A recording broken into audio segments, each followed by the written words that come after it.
చూడనై ఉన్నానని ఆయనతో చెప్పాను.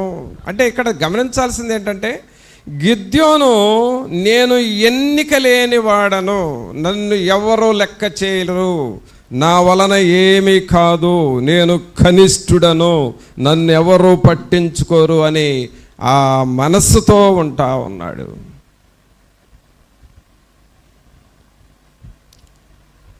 ఒకవైపేమో మిథ్యానీలు శత్రువులు వీళ్ళని హతమారుస్తూ ఉన్నారు, భయంతో ఉన్నాడు. మరొక వైపేమో ఎన్నిక లేని వాడను అనుకుంటున్నాడు, నా పితరుల కుటుంబంలో నేను కనిష్ఠుడను, నేనేమీ చేయలేను అని అనుకుంటున్నాడు. ఇలాంటి పరిస్థితుల్లో ఈ గిద్యోను దగ్గరకు దేవదూత వచ్చాడు. దేవదూత వచ్చి ఏమంటున్నాడంటే, నేను నీకు తోడై ఉన్నాను, పరాక్రమ కలిగిన బలాఢ్యుడా, యెహోవా నీకు తోడై ఉన్నాడు అని చెబుతూ ఉన్నాడు. రఘునాథులరా, దేవుడు నీ మనస్సులో ఉన్నప్పుడు, దేవుని ఆత్మ నీ మనస్సులో ఉన్నప్పుడు నీవు ఆలోచన చేసే ఆలోచనలు గొప్పగా ఉంటాయి. దేవుని ఆత్మ లేకుండా లోకానుసారముగా ఆలోచన చేస్తే నీ ఆలోచనలు చాలా తక్కువగా ఉంటాయి. నిన్ను నువ్వు పనికిరాని వాడను, నేను పనికిరాని దానను, నా వలన ఏమీ కాదు, నేను ఏమీ చేయలేను, నా పని అయిపోయింది, నా లైఫ్ ఖండనైపోయింది అని అనుకుంటూ ఉంటావు దేవుని ఆత్మ నీలో లేనప్పుడు. దేవుని ఆత్మ నీలో ఉన్నప్పుడు, పరిశుద్ధాత్ముడు నీలో ఉన్నప్పుడు, నా ప్రభు ద్వారా నేను ఏదైనా చేయగలను, నా ప్రభు సహాయం ద్వారా నేను ఏదైనా సాధించగలను అని పరిశుద్ధాత్ముడు నిన్ను అలాగూ మాట్లాడిస్తూ ఉంటాడు. అందుకనే ప్రార్థన చేస్తూ ఉండాలి. ప్రార్థన చేస్తూ ఉన్నప్పుడు నువ్వు చేసే ప్రార్థన, సంఘంలో చేసే ప్రార్థన ద్వారా నీ ఆత్మ ఆ హయ్యర్ లెవెల్కి రీచ్ అవుతూ ఉంటుంది. Level to level, higher level, అలాగూ నీ లెవెల్స్ పెరుగుతూ ఉంటాయి దేవునిలో. గిద్యోను నా వలన ఏమీ కాదు, నేను సమానుడను, తక్కువ వాడను, నేనేమీ చేయలేను అని అనుకుంటూ ఉన్నాడు. కానీ దేవుడు ఆయనను బలపరుస్తూ వచ్చాడు. ఐగుప్తు దేశంలో ఫరో దగ్గర నిలబడిన మోషే కూడా సామాన్యుడు. తల్లిదండ్రులు ఉన్నారు కానీ వారు ఎక్కడో వేరే దేశంలో ఉన్నారు, ఒంటరివాడుగా ఉన్నాడు. కానీ దేవుడు ఆయనకు తోడుగా ఉన్నాడు. అందువల్లనే ఫరో కప్పలకి భయపడ్డాడు. కానీ మోషే ప్రార్థన చేసి ఆ కప్పల్ని, దేశంలో ఉన్న వాటన్నిటినీ చంపివేయగలిగాడు. అనగా ఫరోను మించిన శక్తి మోషేలోకి వచ్చింది. కారణము ప్రార్థనా శక్తి. అలాగే ఇక్కడ మిథ్యానీలు ఇశ్రాయేలీలను కృంగదీస్తూ ఉన్నారు, ఓడిస్తూ ఉన్నారు. అందుకని మిథ్యానీలకు భయపడి వీరు గుహల్లో, వాగుల్లో దాక్కున్నారు. ఈ ఇశ్రాయేలీలు చూడండి, ఒకసారి 2వ వచనం చూస్తే, 6వ అధ్యాయము 2వ వచనంలో ఏముందంటే, మిథ్యానీల చెయ్యి ఇశ్రాయేలీల మీద హెచ్చాయను గనుక వారు మిథ్యానీల ఎదుట నిలువలేక కొండలలో ఉన్న వాగులను, గుహలను, దుర్గములను తమకు సిద్ధపరచుకొనిరి. అంటే ఇశ్రాయేలీలు కొండల్లోకి, గుహల్లోకి, వాగుల్లోకి వెళ్ళి దాక్కున్నారు. ఎందుకు దాక్కున్నారంటే, ఈ మిథ్యానీలు మనల్ని ఎక్కడ చూస్తే ఏం చేస్తారో, మనల్ని చంపేస్తారేమని ఆ భయంతో దాక్కున్నారు. ప్రియరా, దేవుని శక్తి మనకు లేకపోతే నువ్వు దాక్కుంటా ఉంటావు. నువ్వు ఎంత దాగినా శత్రువు నిన్ను వెంటాడుతూనే ఉంటాడు.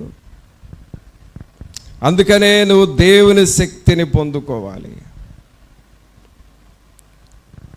దేవుని ఆత్మను నువ్వు పొందుకోవాలి.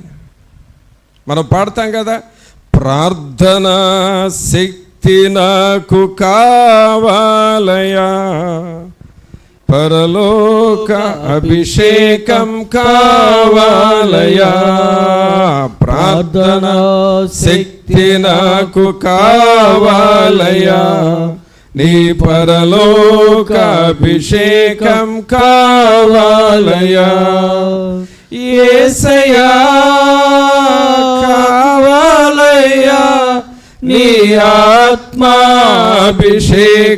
కావాలయ్యా, యేసయ్యా కావాలయ్యా, నీ ఆత్మాభిషేకం కావాలయ్యా, ప్రార్థన శక్తి నాకు కావాలయ్యా, నీ పరలోక అభిషేకం కావాలయ్యా. ప్రభునందులారా, ఇక్కడున్న మనందరికీ ఆ పరిశుద్ధాత్మ శక్తిని దేవుడు మనకిస్తాడు. నువ్వు విశ్వసించాలి. మోషేకు దేవుడు తన శక్తినిచ్చి ఐగుప్తు దేశంలో ఉన్న తెగుళ్లను పారద్రోలగలిగినాడు. ఇక్కడ గిద్యోనుకు దేవుడు శక్తినిస్తున్నాడు. అందుకని ఏమంటున్నాడంటే, పరాక్రమం కలిగిన బలాఢ్యుడా. ఎక్కడది పరాక్రమం అనంటే దేవునిలో నుండి వస్తుంది. ఆమేన్. చూడండి, దేవునిలో ఉన్న పరాక్రమము నీ మనసులోనికి రాగలదు. దేవునిలో ఉన్న పరాక్రమము నీ బాడీలోనికి వస్తుంది. దేవునిలో ఉన్న పరాక్రమము నీ నాలుక మీదకు వస్తుంది, నీ మాటల్లోనికి వస్తుంది. దేవుని పరాక్రమము దావీదు ఒడిసెలలోనికి వెళ్ళింది. దేవుని పరాక్రమము సంసోను చేతిలో ఉన్న గాడిద దవడ ఎముకలోనికి వెళ్ళింది. దేవుని పరాక్రమము మోషే చేతిలో ఉన్న కర్రలోనికి వెళ్ళింది. గొప్ప కార్యాలు జరిగాయి, గొప్ప కార్యాలు జరిగాయి. దేవుని శక్తి కర్రలోనికి వెళితే మరి నీలోనికి రాదా? దేవుని శక్తి ఒడిసెలలోనికి వెళితే నీలోనికి రాదా? కావున పరిశుద్ధాత్మ దేవుడు అంటున్నాడు గిద్యోనుని, పరాక్రమ కలిగిన బలాఢ్యుడు అంటే నా శక్తిని నీలోనికి పంపుతాను, నా ఆత్మను నీలోనికి పంపుతాను, నా ప్రభావాన్ని నీ కుటుంబంలోనికి పంపుతాను. నీ ఇంటిలో ఏమైనా శోధనలు ఉన్నాయా? నా ప్రభావాన్ని నీ శోధనలోనికి పంపించి ఆ శోధనలన్నిటికీ నేను ఆజ్ఞాపిస్తా. ఐగుప్తు దేశంలో కప్పలు పారిపోయినట్లుగా, కప్పలు చచ్చిపోయినట్లుగా నీ శోధనలన్నీ చచ్చిపోతాయి. నా శక్తిని నీ ఇంటిలోనికి పంపిస్తాను అని పరిశుద్ధాత్మ దేవుడు చెబుతూ ఉన్నాడు. మరి ఈ శక్తి నీకు కావాలా? ఈ బలము నీకు కావాలా? ఈ పరాక్రమము నా జీవితంలోనికి, నా ఇంటిలోనికి రావాలి అని నువ్వు కోరుకుంటావా? అయితే గిద్యోను ఏమంటున్నాడంటే, అయ్యా నీ శక్తిని నాకు ఇస్తానన్నావు కదా, నేను వెళ్ళి నీకు కొంచెం భోజనం ఏర్పాటు చేసుకొని వస్తా, నేను వచ్చే వరకు నువ్వు ఇక్కడే ఉండాలయ్యా అని అన్నాడు. ఎవరిని? దేవదూతను. 18వ వచనం చదవండి. నేను నీ యొద్దకు వచ్చి నా అర్పణమును బయటికి తెచ్చి నీ సన్నిధిని దానిని పెట్టు వరకు ఇక్కడ నుండి వెళ్ళకుమే అని వేడుకొనగా, ఆయన నీవు తిరిగి వచ్చు వరకు నేను ఉండేదనను. ఏమంటున్నాడు? నేను నీవు తిరిగి వచ్చు వరకు నేను ఉండేదను. అంటే ఇక్కడ దేవదూత ఈ యవనస్తుడైన గిద్యోను మాట వింటూ ఉన్నాడు. దేవదూతలు అక్కడ నిలబడ్డారు. ప్రియులారా, మన ఇళ్లలో మనం ప్రార్థనలు చేస్తే దేవదూతలు మన ఇళ్లలో నిలబడతారు. ఆమేన్. ఇళ్లలో ఎవరు నిలబడాలి?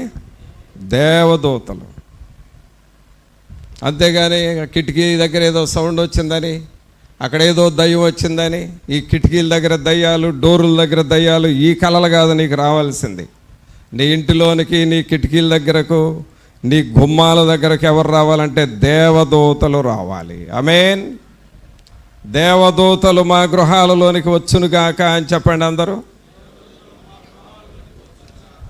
వాళ్ళు రావాలంటే ఎవరు పోవాలి? అంతకుముందుండే కప్పలు పోవాలి. కాబట్టి ఈ కప్పల ఆత్మ మా గృహాల్లో నుండి వెళ్ళిపోవును గాక అని చెప్పండి. వెళ్ళిపోవును గాక. ఆమేన్. అవి వెళ్ళాలి, దేవదూతలు మన ఇళ్లలోనికి రావాలి. ఆమేన్. ఇల్లు అలాగూ మారాలి ప్రియరా. మన గృహాలలో దేవదూతలు సంచరించాలి. నీ ఇంటిలో ఉన్న పిల్లలకు కూడా ఆ దేవదూతల కాపుదల ఉంటుంది. నీ ఆరోగ్యానికి కాపుదల, నీ ఇంటిలో సమస్తానికి దేవుని యొక్క కాపుదల ఉంటుంది. అందుకే ప్రార్థన విలువ నీవు అర్థము చేసుకొని దేవుని నువ్వు అడగాలి. ఇక్కడ గిద్యోను మరి ప్రార్థన చేసినప్పుడు దేవదూతలు నిలబడ్డారు. ఆ దేవదూతలు నిలబడినప్పుడు గిద్యోను వచ్చి ఆయన తీసుకొచ్చిన భక్ష్యము అనగా ఆ ఆహారాన్ని, ఆ మాంసమును, భక్ష్యములను ఆ దేవదూతకి ఇచ్చినప్పుడు దేవదూత అతన్ని దీవించి వెళ్ళాడు. దీనికి కారణం ఏంటి అనంటే దేవదూతలు గిద్యోను మాట విన్నాయి. ప్రార్థన చేయటం ద్వారా దేవదూతలు గిద్యోను మాటలు విన్నాయి. మరి మన జీవితాల్లో ఇక్కడ ఇద్దరు వ్యక్తులను చూసాం. మోషే ఐగుప్తు దేశంలో ఉన్న కప్పలను తోలివేసి ఐగుప్తు దేశానికి విడుదల ఇచ్చాడు. గిద్యోను మరి దేవుని శక్తిని పొందుకొని ఇశ్రాయేలీలను మరి జయించుకున్నాడు. అంటే మిద్యానీలను జయించి ఇశ్రాయేలీలను విడుదల చేసుకున్నాడు. మరి అలాంటి శక్తి మనకు కావాలని మనం దేవుని అడుగుదామా? దేవా, ఇలాంటి దైవ శక్తిని, దేవుని శక్తిని కలిగిన వారుగా మమ్ములను చేయండి అని నువ్వు ప్రభువుని అడుగుతావా? చివరికి అపొస్తలుడైన పౌలు గారు కొరింథీ సంఘానికి ఒక మాట రాస్తాడు. ఆ మాట చూసి మనం ముగించుకుందాం. కొరింథీలకు రాసిన పత్రిక 2వ కొరింథీ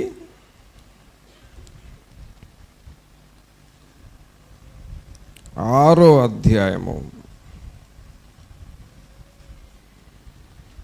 2వ కొరింథీ 6వ అధ్యాయము మొదటి నుండి చూడండి, 1వ వచనం నుండి. కాగా మేమాయన తోడి పనివారమై మీరు పొందిన దేవుని కృపను వ్యర్థము చేసి కొనవద్దని మిమ్మును వేడుకొనుచున్నాము. అనుకూల సమయమందు నీ మొర ఆలకించి తిని, రక్షణ దినమందు నిన్ను ఆదుకొంటిని అని ఆయన చెప్పుచున్నాడు కదా. ఇదిగో ఇప్పుడే మిక్కిలి అనుకూలమైన సమయము, ఇదిగో ఇదే రక్షణ దినము. పిల్లరా, ఇక్కడ మనం చూస్తున్న వాక్యం ఏంటంటే అపొస్తలుడైన పౌలు గారు కొరింథీయులతో ఏమంటున్నాడంటే, మొదటి వచనం చూడండి. కాగా మేమాయన తోడి పనివారమై మీరు పొందిన దేవుని కృపను వ్యర్థము చేసి కొనవద్దని మిమ్మును వేడుకొనుచున్నాము. అందరి మాట పెద్దగా చెప్పండి, మీ చేయి పైకి లేపి దగ్గరగా చెప్పండి. మీరు పొందిన దేవుని కృపను వ్యర్థము చేసి కొనవద్దు. ఆమేన్. అంటే అర్థం ఏంటి అనంటే, మీరు పొందిన దేవుని కృప అంటే దేవుని కృప మీ అందరి మీద ఉన్నది. పాటలు పాడటం నీకు వచ్చు, అది ఒక కృప. ప్రార్థన చేయటం వచ్చు, అది ఒక కృప. వాక్యం చదవటం వచ్చు, అది ఒక కృప. దేవుని వాక్యం చెప్పటం వచ్చు, అది ఒక కృప. దేవుని సన్నిధికి వచ్చి మొరపెట్టుకున్నప్పుడు సమస్యల్లో జయం పొందే సహాయము ప్రభు ఇస్తాడు, అదొక కృప. నీవు కొన్ని బాధల్లో ఉన్నప్పుడు, కొన్ని సమస్యలు ఉన్నప్పుడు నువ్వు మోకాళ్ళు ఉంచావు, వేడుకున్నావు, కన్నీరు గార్చావు. ప్రభా, ఈ బాధను నువ్వు తీసేయకపోతే నేను బ్రతకలేనయ్యా అని అన్నావు దేవునితో. నువ్వు ఈ సహాయం నువ్వు మా పిల్లలకు చేయకపోతే కష్టం ప్రభా అని వేడుకున్నావు. దేవునికి సహాయం చేశాడు. అదొక కృప. ఇలాగూ దేవుడు తన కృపను మనకిచ్చాడు. ఆ కృపను మనలో ఎవ్వరం పోగొట్టుకోకూడదు. ప్రార్థన చేసే కృపను పోగొట్టుకోవద్దు. బైబిల్ చదివే కృపను పోగొట్టుకోవద్దు. దేవుని సన్నిధిలో వేడుకొని జయము చూసే ఆ కృపను పోగొట్టుకోవద్దు. మోషే ఆ కృపను కాపాడుకున్నాడు కాబట్టి ఐగుప్తు దేశాన్ని జయించాడు, ఇశ్రాయేలు ప్రజలను విడిపించాడు. సహోదరుడా, సహోదరి, ఒకవేళ నువ్వు ఈ కృపను పోగొట్టుకుంటున్నావేమో జాగ్రత్తగా ఆలోచన చేసుకో. ప్రార్థన చేయాల్సిన నీవు ప్రార్థన చేస్తూ కృపలో ఎదుగుతూ ఉండు. ప్రార్థన వదిలేసి కృపను పోగొట్టుకోవద్దు. దేవుని సన్నిధిలో ఉదయం లేవగానే మోకాళ్ళ మీద ప్రార్థన చేసి ఆ కృప నీకు ఒకప్పుడు ఉంది. ఇప్పుడు నువ్వు బిజీ లైఫ్లో ఉండి మోకాళ్ళ మీద ప్రార్థన చేయటం, నువ్వు ఆ కృపను పోగొట్టుకోవద్దు. బైబిల్ చదవటం ఒక కృప, ప్రార్థన చేయటం ఒక కృప, దేవుని సన్నిధికి వచ్చి వాక్యం వినటం ఒక కృప. నువ్వు మోకరించి ప్రార్థన చేస్తూ ఉంటే దేవుడు నీతో మాట్లాడుతూ ఉంటాడు. దేవుడు నిన్ను దర్శిస్తాడు, దర్శనం ఇస్తాడు. ఏదో ఒకటి కలలో చెబుతూ ఉంటాడు నీకు. అది దేవుని కృప. ఆ కృపను నువ్వు పోగొట్టుకోవద్దు, ఎన్నడూ పోగొట్టుకోవద్దు. నీకు ఎలాంటి సమస్యలున్నా సరే నువ్వు ఆ కృపను పోగొట్టుకోవద్దు. అందుకనే పౌలు గారు కొరింథీ సంఘానికి అంటున్నాడు, కాగా మేము ఆయన తోడి పనివారమై మీరు పొందిన దేవుని కృపను వ్యర్థము చేసి కొనవద్దని మిమ్మల్ని వేడుకొనుచున్నాము. సహోదరుడా, సహోదరి, ఆ కృపలో నువ్వు వర్ధిల్లుతావా? ప్రార్థన చేస్తున్నా నీవు ఇంకెక్కువ ప్రార్థన చేయి. దేవుని కృప నీ మీద ఎక్కువగా ఉంటుంది. బైబిల్ చదువుతున్నా నీవు ఇంకెక్కువ బైబిల్ చదువు. దేవుని సన్నిధికి వస్తున్నా నీవు ఇంకా ఎక్కువ సార్లు దేవుని సన్నిధికి వచ్చి దేవుని వాక్యం విను. దేవుని కృప నీ మీద ఉంటుంది. ఆయన కృప మీలో ఉండాలి. మీలో ఎవ్వరు దాన్ని వ్యర్థము చేసుకోవద్దు. దేవుని కృప వ్యర్థము చేసుకోవద్దు. గిద్యోను దేవుని కృపలో ఎదిగినాడు. మోషే దేవుని కృపలో ఎదిగినాడు. పౌలు గారు దేవుని కృపలో ఎదిగినాడు. దేవునిలో అంతకంతకు ఎదిగారు, అభివృద్ధి చెందారు. వాళ్ళెన్నడూ దేవుని కృపను పోగొట్టుకోలేదు. మరి అలాగూ దేవుని కృపలో ఎదుగుతావా? నీ కుటుంబాన్ని ఆయన కృపలో నడిపించుకుంటావా? నీ జీవితాన్ని ప్రభువా నీ సన్నిధిలోనే ఉంటాను, నాకు ప్రార్థన చేయటం వచ్చు, బైబిల్ చదవటం వచ్చు, పాటలు పాడటం వచ్చు, దేవుని పరిచర్య చేయటం వచ్చు. నేను చిన్నప్పటి నుంచి దేవుని పని చేసినోడు నేను కదా ప్రభువా, చిన్నప్పటి నుంచి దేవుని పని ఏదో ఒక రకంగా చేశాను కదా. ఆ కృపలో నుండి నన్ను బయటికి పోనివద్దయా, నీ కృపలోనే నేను ముందుకు సాగుతానని నువ్వు అడిగినట్లయితే ఆయన సన్నిధి నీకు తోడుగా ఉండి నిన్ను బలపరుస్తాడు. మరి అలాగూ ముందుకు వెళదామా? అందుకనే కొరింథీ సంఘానికి పౌలు గారు హెచ్చరిస్తున్నాడు. మొదటి వచనంలో 6:1 కాగా మేము ఆయన తోడి పనివారమై మీరు పొందిన దేవుని కృపను వ్యర్థము చేసుకొనవద్దని మిమ్మల్ని వేడుకొనుచున్నాము. అనుకూల సమయమందు నీ మొర ఆలకించితిని, రక్షణ దినమందు నిన్ను ఆదుకొంటిని అని ఆయన చెప్పుచున్నాడు కదా. ఇదిగో ఇప్పుడే మిక్కిలి అనుకూలమైన సమయము, ఇదిగో ఇదే రక్షణ దినము. అలాగూ మనల్ని మనం ఆయన కృపకు మనల్ని మనం పాత్రులుగా చేసుకుందాం. ప్రార్థన చేసుకుందాం. ఒక నిమిషం అందరము తలలు వచ్చి, పరిశుద్ధాత్మదేవా మీ సన్నిధిని మాతో ఉంచండి, మీ కృపలో బలపరచండి ప్రభు అని నిన్ను నువ్వు తగ్గించుకొని దేవుణ్ణి అడుగుతావా? సహోదరుడా, సహోదరి, ప్రార్థన చేస్తావా?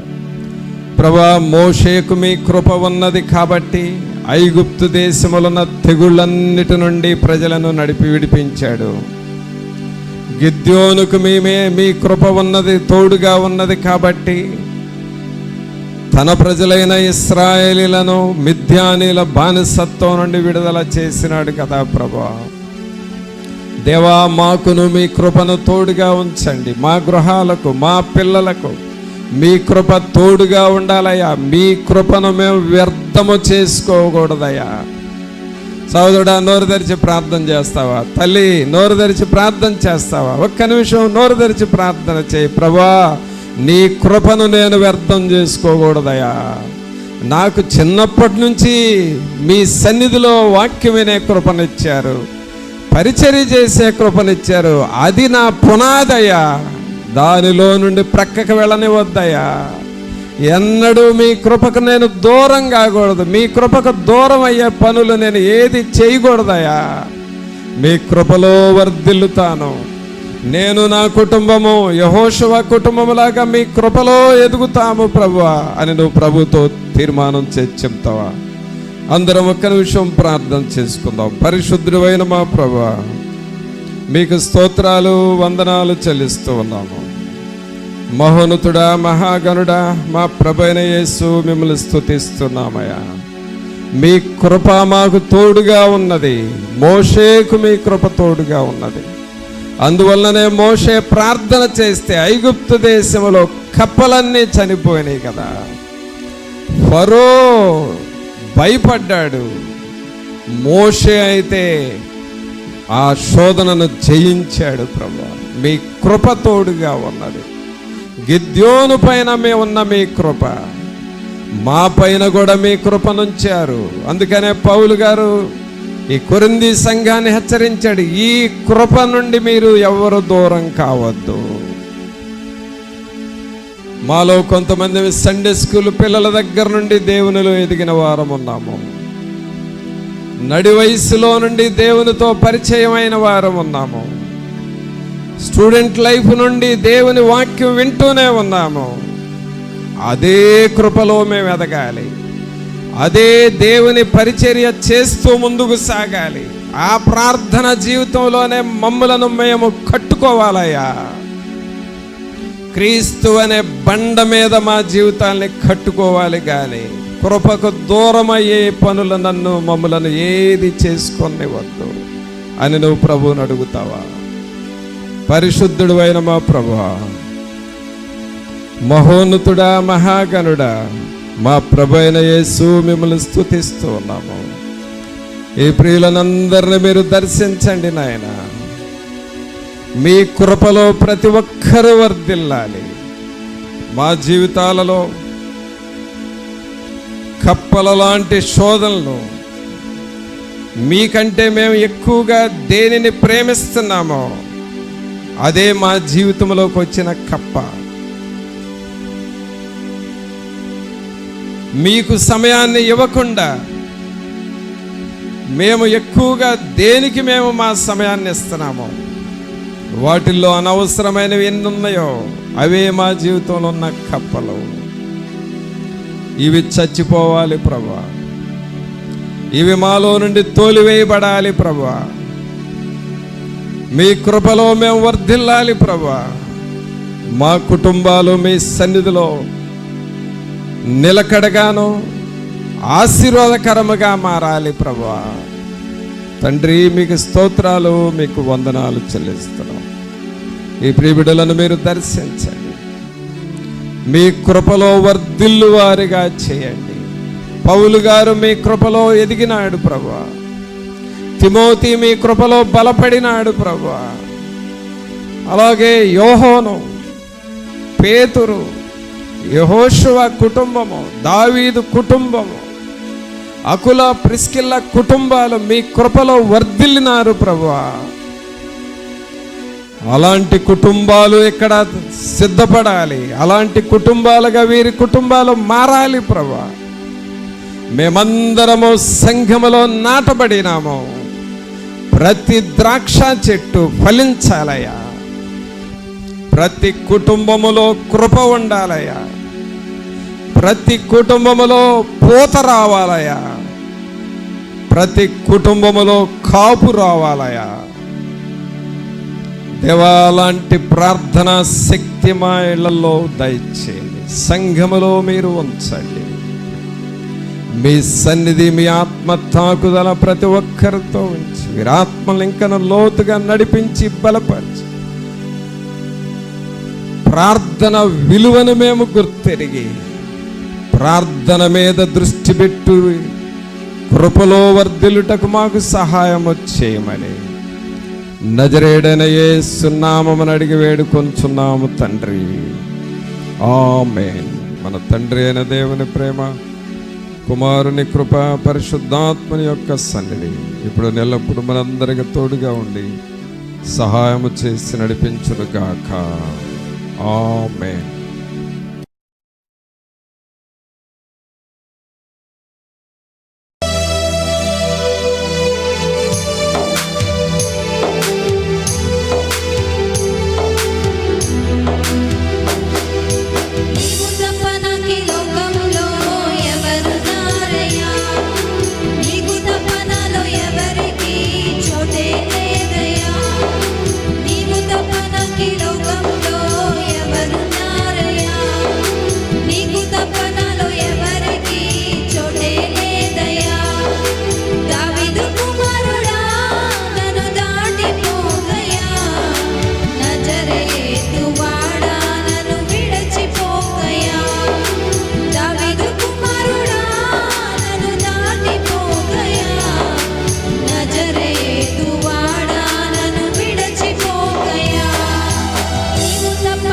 లోకం